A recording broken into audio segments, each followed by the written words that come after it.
वो आप ही लोगों के लिए बनाई जा रही है जिन्होंने रेलवे जॉब के लिए अप्लाई किया है, अप्लाई करने वाले हैं। पिछले वर्ष रेलवे ने बहुत भारी संख्या में 1,54,000 यूथ को एम्प्लॉय किया है दिसंबर 2023 तक, और जिन्हें पदस्थापित कर दिया गया है या आवश्यकता अनुसार उन्हें ट्रेनिंग पे भेज दिया गया है। उन सभी का समायोजन कर लिया गया है और आज के डेट में railway man power optimum level पे है। लेकिन ऐसी बात नहीं है कि और आवश्यकता नहीं है। जिस तरह से रेल का रैपिड ग्रोथ हो रहा है, जिस तरह से क्वांटम ग्रोथ हुआ है, जिस तरह से एक्सपेंशन हो रहा है, और चूँकि एक ये स्टाफ सेंट्रिक ऑर्गेनाइजेशन है तो इसमें स्टाफ की ज़रूरत होती है और हर वर्ष उसी पैमाने पे लोग रिटायर भी करते हैं। इसलिए हर वर्ष हर कैटेगरी में, ख़ास तौर से सेफ्टी कैटेगरी में, तो उसमें तो हम वैकेंसी अफोर्ड ही नहीं कर सकते, तो उनको भरना ही होता है। अभी सभी अभ्यर्थियों के हित में यह निर्णय लिया गया है कि अब कैलेंडर बना के हर साल वैकेंसीज़ को हम नोटिफाई करेंगे। हर वर्ष नियुक्ति की प्रक्रिया जारी रखेंगे बिना गैप के। जैसी जैसी वैकेंसीज होगी, depending on vacancies and requirement of course, तो उसके हिसाब से हम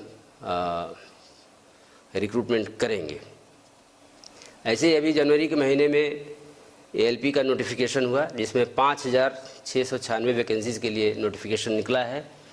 और जो जनवरी में नोटिफिकेशन हुआ है उसमें हमारा लक्ष्य है कि दिसंबर तक उस पूरे प्रोसेस को कंप्लीट कर लें और दिसंबर में हम एएलपी का 5,696 लोगों का पैनल दे दें। और जैसे ही पैनल वो समाप्त हो, चूँकि ये वैकेंसी एराइज होती रहती है, तो अगले वर्ष के लिए भी हम कैलेंडर जारी कर दें।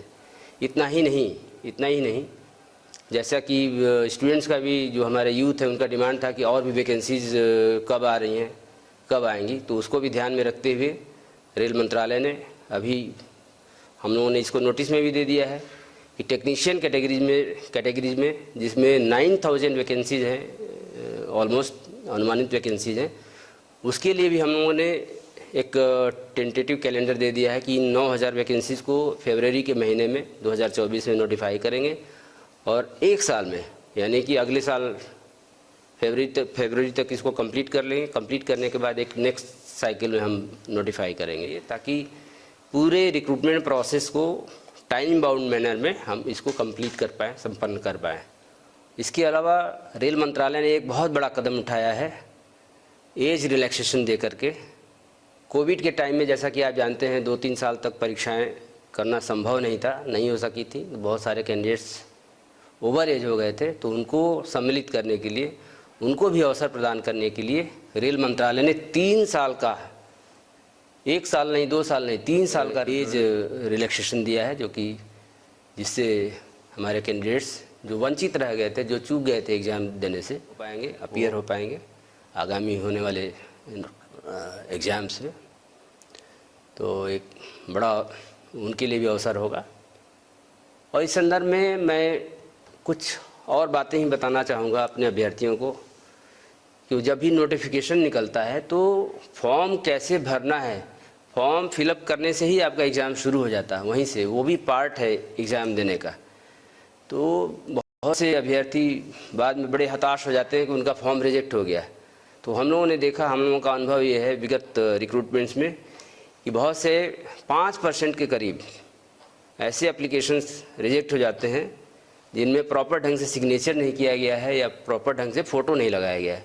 बहुत से कैंडिडेट्स होते हैं जिनका और जो भी क्राइटेरिया है उसको फुलफ़िल करते हैं, उसमें उनका सर्टिफिकेट भी ठीक है, जो भी एज के लिए जो भी सर्टिफिकेट चाहिए वो सब ठीक है, लेकिन उन्होंने प्रॉपर ढंग से सिग्नेचर नहीं किया है या प्रॉपर फ़ोटो नहीं लगाया है। उसकी वजह से ये कंप्यूटराइज्ड वे में वेरिफिकेशन होता है, स्क्रूटनी होती है, तो रिजेक्ट हो जाता है। इसमें कोई ह्यूमन इंटरवेंशन नहीं होता है।